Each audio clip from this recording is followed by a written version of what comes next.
Hi guys! Today I'm gonna give you a refresher of the main things you need to know before your scuba diving trip. It's been a long time, I may have forgot a few things, but I'm gonna remember them all with you in here.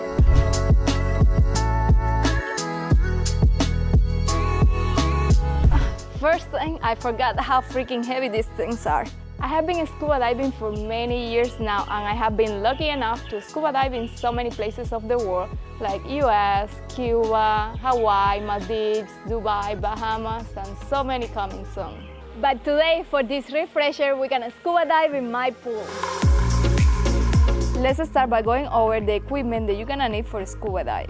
I know this may look like a lot, but all of this stuff are very important to scuba dive. This is an easy one. These are my fins, which I have to wear them with water shoes. For scuba diving, you need longer fins like this one. Snorkel fins won't work for scuba diving. Another easy is a mask and a snorkel. Even if you're scuba diving, you should always bring your snorkel. If you're buying a new mask, remember the way to know which mask is the right for your face. You just hold it tight to your face and you're gonna breathe in when you're wearing it. If it feels fine and fits while you're breathing in, that is your right mask. Remember, masks should not be too tight or too loose. This is my regulator, which should help me breathe underwater. Here we have the first stage.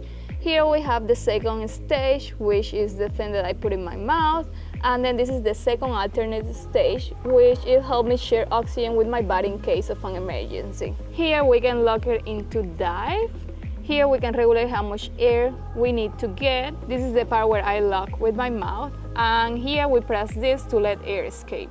Here, very important, we have the dive computer. Here is where I can see how much oxygen I have left in my tank, all the way to 6,000 psi. And in this part of my dive computer, I have all the information I'm gonna need, how deep underwater I am. And it gives me an alert too for how long do I have to decompress when I am going up to the surface. Here we have our BCD, our buoyancy control device. In scuba diving, it's always important to don't be sinking or floating too much. You wanna stay level, and the BCD is what helps us to get that. Lastly, we have the weights in here with our weight package. We have a safety flag, gloves, and a wetsuit.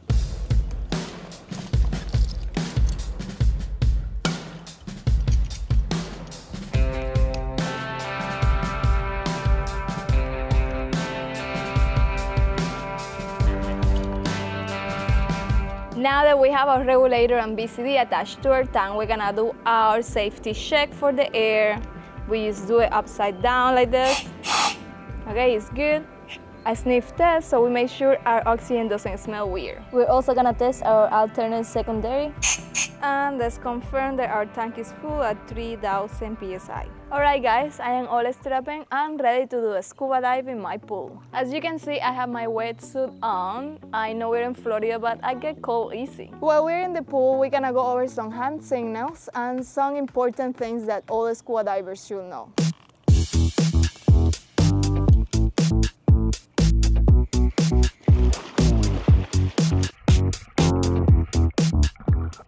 To clear a scuba mask of water when you're underwater, seal the top of the mask with your fingertips, tilt your head back slightly, and exhale forcefully through your nose, creating enough pressure to push the water out of the mask. These are the most important hand signals that we use underwater. I am okay, something is wrong, going up, going down, I am cold, I am out of air, low on air, body up, 3 minutes safety stop.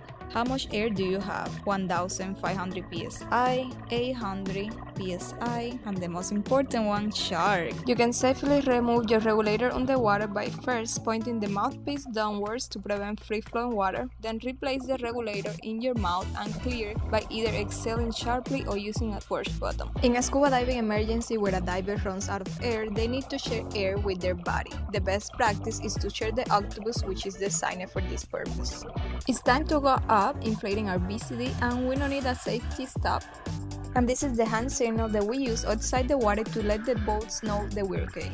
This was a quick pool dive. I hope this refresher helped you to be ready for your next dive. Even doing this, it made me miss the ocean so much, so I can't wait until I go into my next dive, see some fish, some sharks, and especially all those sunken boats. I just love it so much. Alright, it's time to get out of this BCD. Well, I hope you guys enjoyed this video. I like it a lot. I can't wait until you subscribe because I have so many scuba diving adventures coming very soon. Have an amazing day. Bye.